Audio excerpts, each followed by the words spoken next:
Tu veux du sang, tu veux de l'horreur, tu vas en avoir.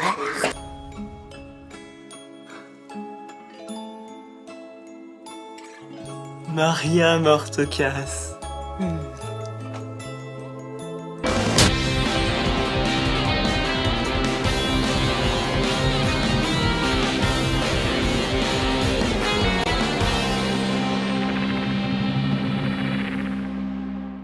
En fait, quand j'avais 14 ans, je voulais réaliser un film d'horreur un peu parodique, second degré, avec un côté très kitsch, noir et blanc. Sauf que bon, à 14 ans, comme j'avais aucune connaissance de cinéma ou quoi que ce soit, c'était très kitsch, mais pas volontaire. Donc c'était pas un résultat vraiment super convaincant.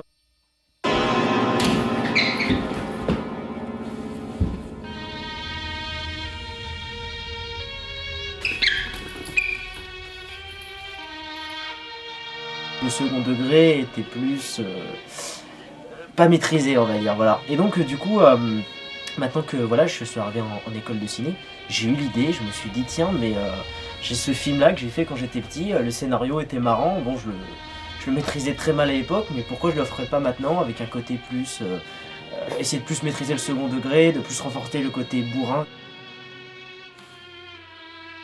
Je voulais d'ailleurs depuis longtemps essayer de faire une espèce de comédie gore un peu fun. Récemment j'ai vu les Scream 1, Scream 4, tout ça, que j'ai trouvé vraiment excellent parce que ça arrive à faire des films d'horreur avec toujours un côté second degré, mise en abîme et tout ça que j'apprécie beaucoup. J'ai hâte d'être à demain pour voir tu vois, parce que je vais me faire déchiqueter toi. Oui, c'est ça. séquence Apparemment, musicale. la maquilleuse et spécialiste esthétique s'est prévu d'acheter des steaks hachés en fait. C'était caché. Ouais, c'est-à-dire, en fait, tu vas être au sol et on va voir le steak haché voler comme ça par-dessus. Plutôt.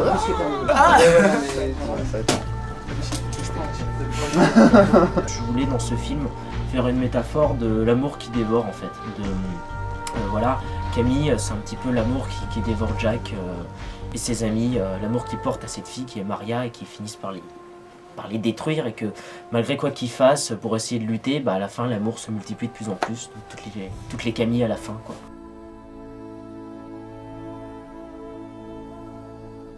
On va dire que la principale inspiration que j'ai eue pour le vieux Mortocas Horror Show, c'est le jeu vidéo Clock Tower, qui est un jeu vidéo qui est sorti sur Super Nintendo il y a très longtemps. C'est vraiment un des premiers jeux d'horreur et qui m'a terrifié quand j'étais petit. Clock Tower, ça raconte l'histoire d'une bande de filles qui sont dans un orphelinat et qui sont donc adoptées par une famille, par une nana, et qui arrivent dans une espèce de manoir.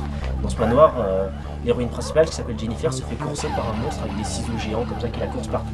Et en fait plus tard elle apprend qu'en fait cette nana qui les a adoptés, c'est une mère de 2 enfants qui sont 2 jumeaux diaboliques et en fait elle adopte des enfants pour les donner à bouffer à ses bougamins quoi. Je trouvais que c'était vachement drôle et du coup je voulais essayer de faire un court métrage un peu là-dessus quoi, sur cette idée là. C'est à cette heure-ci que t'arrives? Motivé pour te ramener à 3h ou 4h du matin. Non, déjà morte. C'est possible qu'on soit décalé. Déjà morte. Tu peux toujours pas me ramener. Oui, on y va. Vous savez quoi? J'aimerais bien essayer un truc pendant qu'on y est. J'aimerais bien essayer de te faire un peu tomber quand même et que quelqu'un te soutienne la chaise derrière. Est-ce que si je les mets là, on verra quelque chose? Tu peux me guider un coup s'il te plaît. Oui, là... Attends, vas-y, avance, Greg. Vas-y, bascule la chaise, Clément. Non, c'est bon. Tu sais que tu as survécu plus longtemps que les autres, mon petit Jack. Pour ce qui est de l'évolution de Jack, en fait, je voulais vraiment que Jack commence très peureux, très gentil, et qu'à la fin, il pète les plombs, il devient complètement fou. En fait, je suis assez fan des Evil Dead.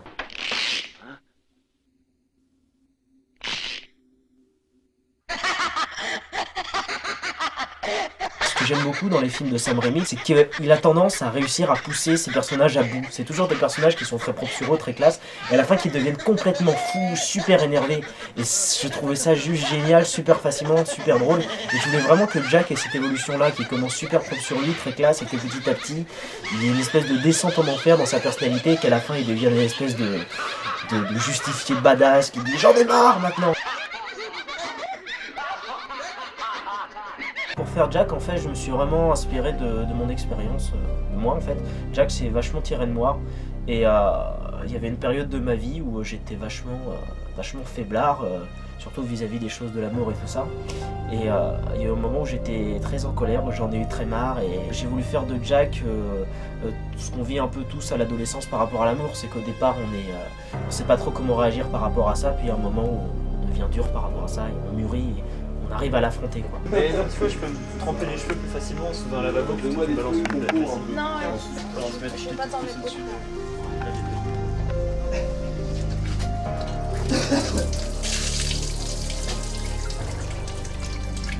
Récupère de l'eau. Merci à vous, hein. Franchement c'est hyper cool de travailler avec vous, je kiffe. Wow.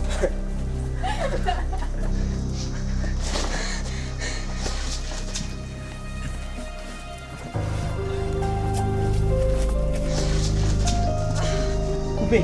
Oh putain, le genou il a pris cher. Bien, Ouais. ça va? Non? Il y a un côté enfantin dans le film, c'est vrai, je voulais faire un côté assez bon enfant, joyeux, mais je voulais justement qu'il y ait une évolution et que vers la fin ça devient justement plus sérieux. Surtout quand il se réveille et qu'il voit que Maria est pas vraiment morte et tout, que voilà on rigole bien mais qu'à la fin quand même, voilà, Jack a grandi, il est différent, il affronte pas les choses de la même façon et du coup l'ensemble et l'ambiance devient du coup plus mature, plus sérieux. C'est vraiment ce que j'ai voulu faire quoi, dans cette fin qui est un petit peu moins décalé que le reste en fait.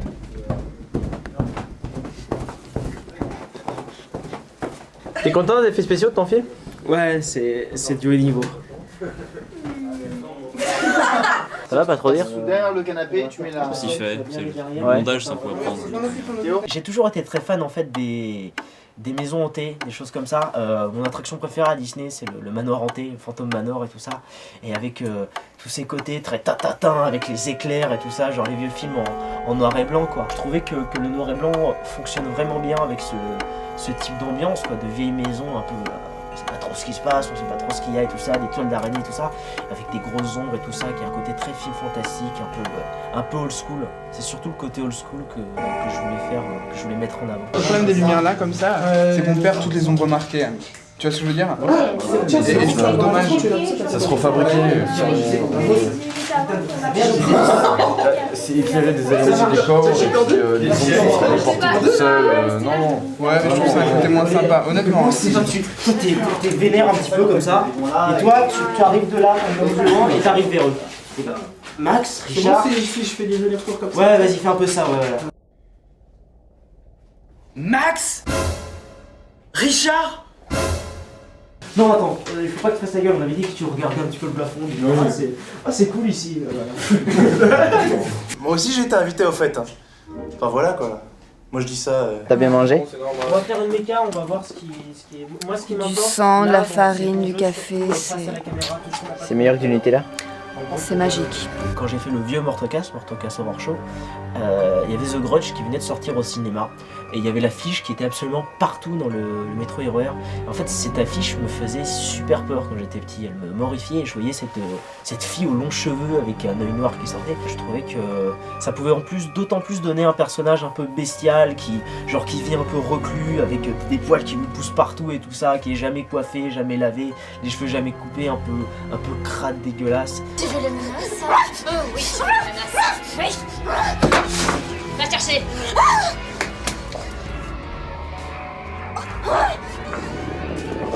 D'ailleurs, pour ce qui est des vêtements de Camille, on a acheté un espèce de t-shirt là comme ça.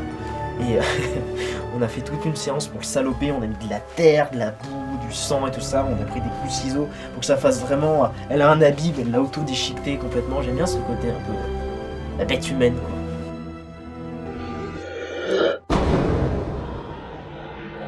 Alors pour ce qui est de la thématique du rêve, en fait, j'aime beaucoup les mises en abîme.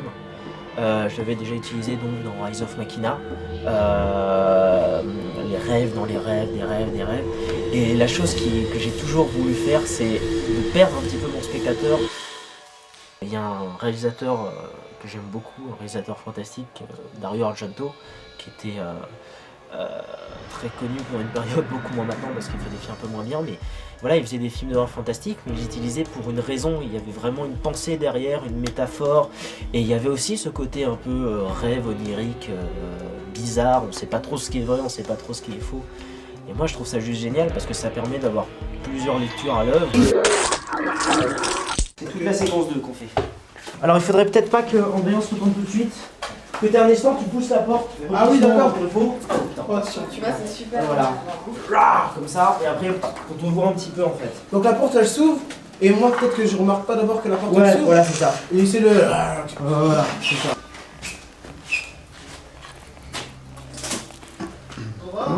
Ouais, il t'en faut 2 de plus. Bah, il me faut Clem, parce que Clem fait la pompe. Et il me faut quelqu'un pour faire le tissu, parce que je sais pas si à toi tout seul tu y arriveras. Bah non.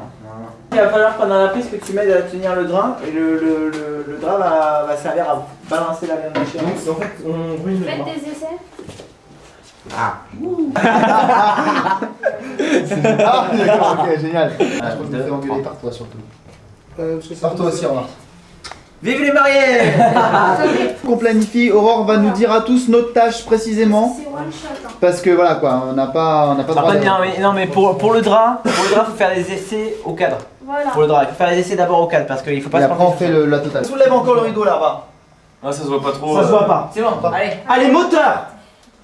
Ça tourne. Alors prise bouffe et action.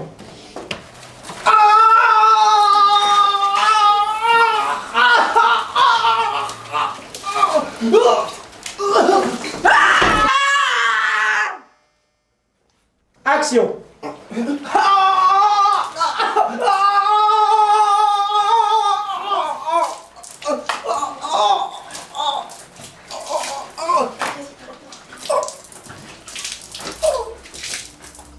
Je confirme quand même avec Aurore pour être sûr. Aurore, on a fini. J'ai plus de sang, mais regarde, avec le sol. Dis-moi que t'as des serviettes propres. Alors, il faut demander à Alex. Alex. T'enlèves pas Martin.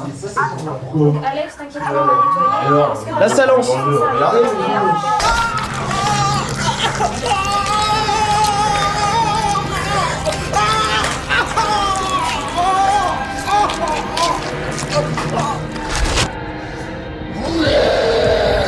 Joe, c'est bon ou pas? Ouais, c'est cool. On va juste filmer un plan d'André en sol plein de sang parce que le parterre est dégueulasse et faut Bah, profites-en, parce qu'après, John et moi, on passe. En fait, non, mais j'aime beaucoup les histoires d'amour. J'aime vraiment beaucoup les histoires d'amour. Après, j'aime les histoires d'amour qui sont réalistes et franches avec elles-mêmes. Parce que je veux dire, un truc où tout est beau, tout est parfait, ça n'existe pas. Et voilà, moi ce que j'aime, c'est les histoires d'amour où il y a une sincérité à l'intérieur. Je trouve que pour parler de l'amour, juste parler de l'amour simplement, c'est trop simple. Moi j'aime, juste comme je parlais de métaphore tout à l'heure, j'aime quand l'amour est représenté par des tas d'autres objets, par une autre intrigue, par des tas d'autres métaphores. Donc là il est 19h et donc dans 22 plans on a fini. Alors Clément en fait c'est l'assistant, donc en fait il assiste. Donc en fait ce qu'il fait c'est que bah il assiste.